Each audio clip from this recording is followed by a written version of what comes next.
Bismillahirrahmanirrahim. Assalamualaikum dan selamat sejahtera. Hai murid-murid, apa khabar?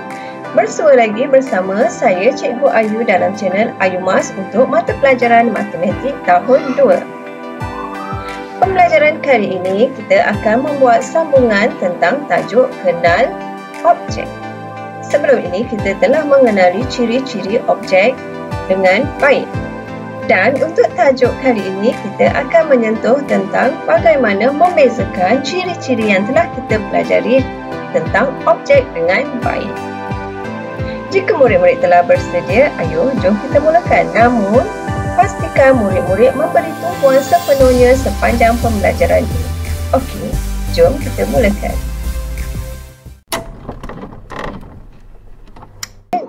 Pertama sekali, mari kita buat sedikit refleksi tentang pembelajaran yang telah kita pelajari sebelum ini.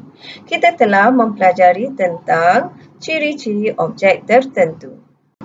Ciri-ciri yang pertama adalah berat dan ringan. Berat dan ringan. Ciri yang kedua adalah tebal, nipis. Tebal dan nipis. Dan yang ketiga adalah panjang, pendek. Panjang, pendek. Keempat adalah tinggi, rendah. Tinggi, rendah. Dan ciri yang terakhir adalah besar, kecil. Besar, kecil.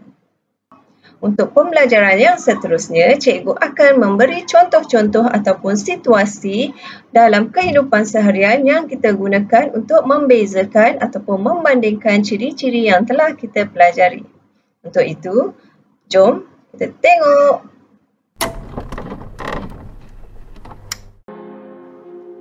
Baik murid-murid, dapat dilihat di sini situasi yang pertama. Okey, terdapat dua orang kanak-kanak. Kanak-kanak yang pertama berada di tahun 3, manakala kanak-kanak yang kedua berada di tahun 1. Kanak-kanak yang berada di tahun 2 telah menerima buku teks dan buku latihan untuk tahun 3. Namun, kanak-kanak yang masih berada di tahun 1 ini belum menerima buku teks dan buku latihan sekolah.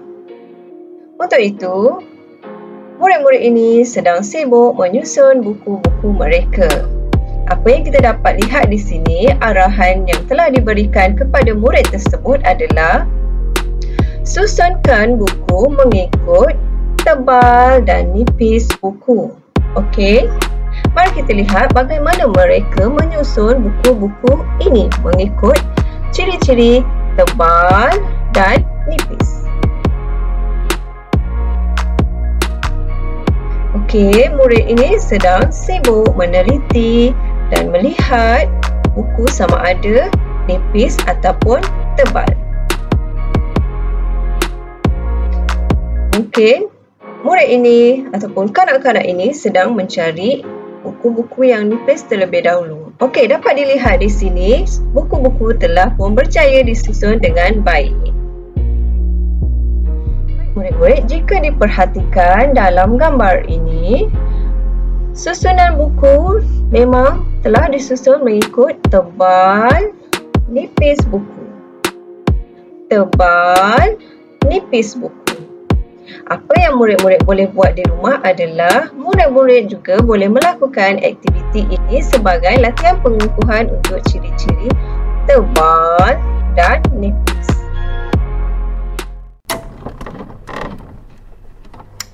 Baik murid-murid, seterusnya kita akan lihat kanak-kanak ini sedang sibuk mengemas buku-buku mereka dan memasukkan buku ke dalam beg masing-masing.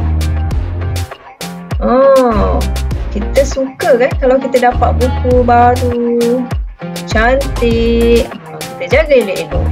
Okey, kita masukkan dalam beg, macam kanak-kanak ni buat. Okey, kemudian lihat.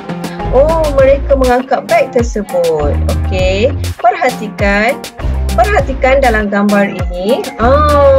Kesian cikgu tengok. Mereka sedang mencuba untuk mengangkat beg. Beg siapa paling berat? Rasa-rasa murid-murid kat rumah ni, beg mana satu paling berat? Beg murid darjah 3 ataupun murid darjah 1? Kalau kita tengok senarai ataupun kita tengok bilangan buku tadi, buku mana paling banyak? Murid tahun 3 kan? Jadi, okey, kita tengok macam mana dia angkat beg. Kanak-kanak ni sedang mencuba mengangkat beg. Dapat dilihat di sini, beg murid-murid tahun 3 berada di bawah, manakala beg yang murid tahun 1 berada di atas. Jadi, bila berada di bawah, berat. Bila berada di atas, ringan. Jadi, murid beg tahun 3 lebih berat daripada beg murid tahun 1 di dalam video ini. Baik, seterusnya kita lihat apa aktiviti kanak-kanak ni ya. Dia dah susun buku dalam beg, kemudian dia nak memastikan perkakasan ataupun stationery, pensel-pensel color berada dalam keadaan yang tajam untuk memudahkan melakukan aktiviti bersama guru untuk PDPR. Betul tak? Tengok dia asal pensel, semua dia asal pensel. Jadi bila cikgu suruh buat kerja, dia pun dah siap semua pensel-pensel, dah tajam, ada pemadam, ada pembaris. Ini penting ya untuk memastikan kelancaran pembelajaran online kita ataupun offline pun kita perlu gunakan kan. Okey. Baik. Terdapat pelbagai pensel ataupun yang pensel-pensel color dan pensel yang telah diasah. Okey, arahan seterusnya diminta kanak-kanak ini menyusun pensel color dan pensel ini dalam kedudukan yang panjang ke pendek. Okey, panjang ke pendek. Apa yang kanak-kanak ini buat adalah dia mengambil pensel satu persatu, kemudian mengukur kepanjangan ataupun kependekan pensel tersebut. Bila dia letak, dia susun, dia tengok pensel tu panjang, dia letak kat tempat panjang. Okey, tengok sekarang ni masih terdapat pensel yang belum disusun dengan baik. Okey, kanak-kanak ini perlu menyemak dengan teliti. Okey, nampak? Dia ambil satu pensel color yang berwarna biru ini, dia pindahkan kedudukannya di mana? Warna biru ke warna purple ni? Dia rapat-rapatkan, kemudian dia letak, kat sini dia kata. Kemudian dia tekan turun. Dia masukkan dalam aturan pensel tersebut mengikut kepanjangan dan kependekan pensel. Okey, kemudian dia semak semua. Okey, ada lagi dia tak puas hati. Kalau dia tak puas hati, dia akan ambil dan dia susun semula di kedudukan yang betul. Okey, seterusnya dapat dilihat di sini, dia telah berjaya menyusun pensel mengikut panjang dan pendek. Okey, cikgu harap dekat rumah murid-murid boleh melakukan aktiviti ini juga sebagai latihan pengukuhan untuk membezakan ciri-ciri panjang, pendek. Okey, boleh ya? Baik, situasi yang seterusnya, ada kanak-kanak ni. Okey, cikgu bagi nama lah. Nama dia Rizky lah.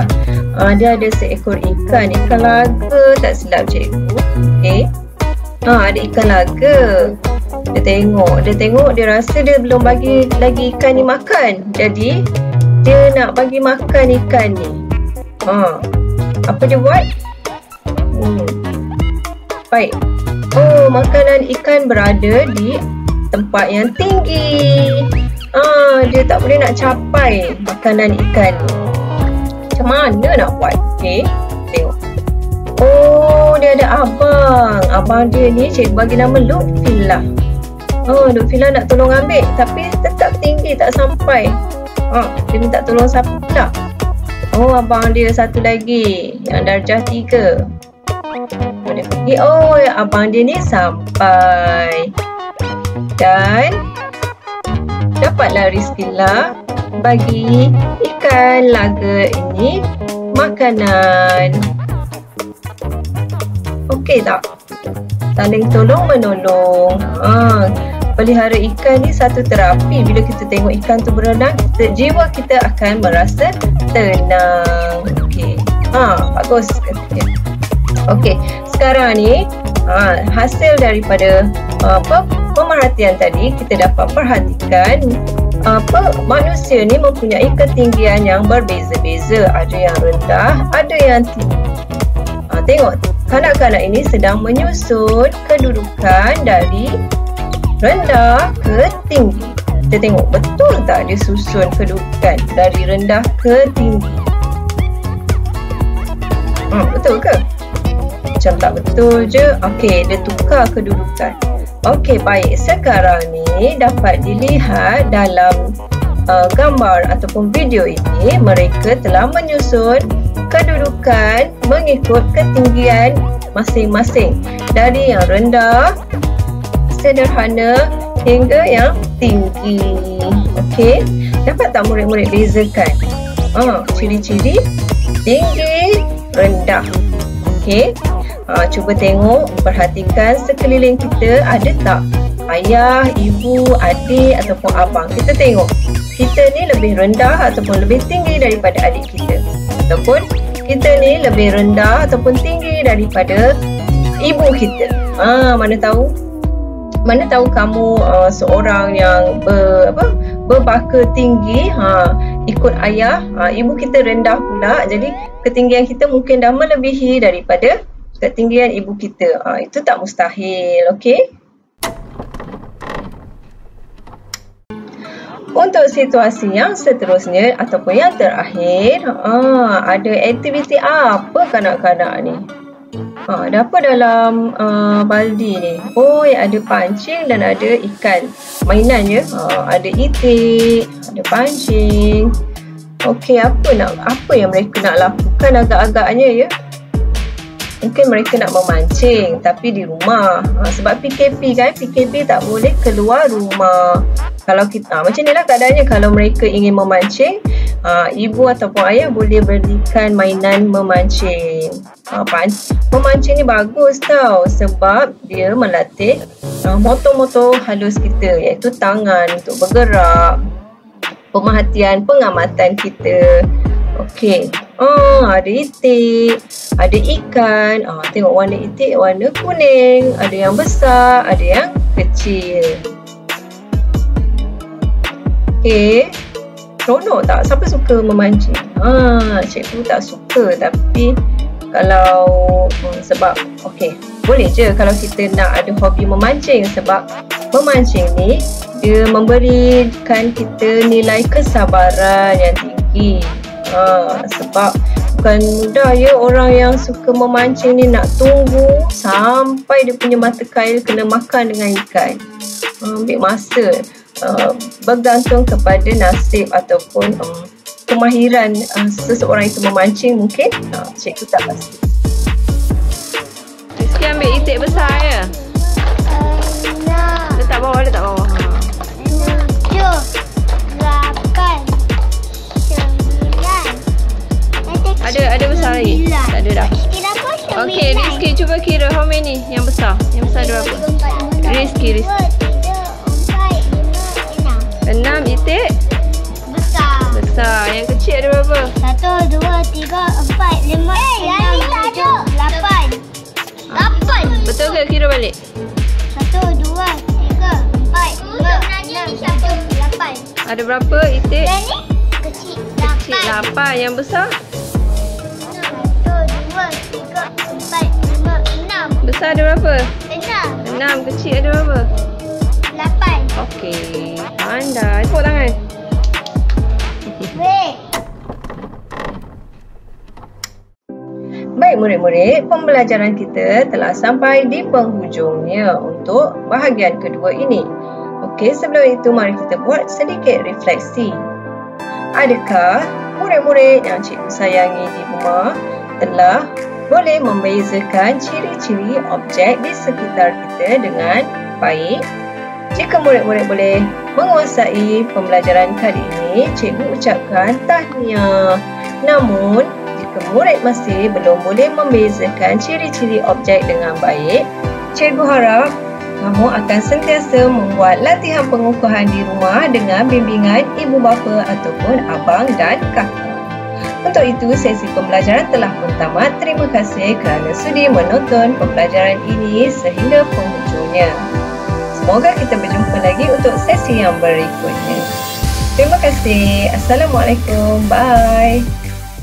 Jangan lupa subscribe channel Ayu Mas dan tekan butang lonceng untuk mendapatkan notifikasi video-video terkini. Like dan share. Boleh juga komen di bawah untuk penambahbaikan pembelajaran yang akan datang. Jumpa lagi. Terima kasih. Assalamualaikum.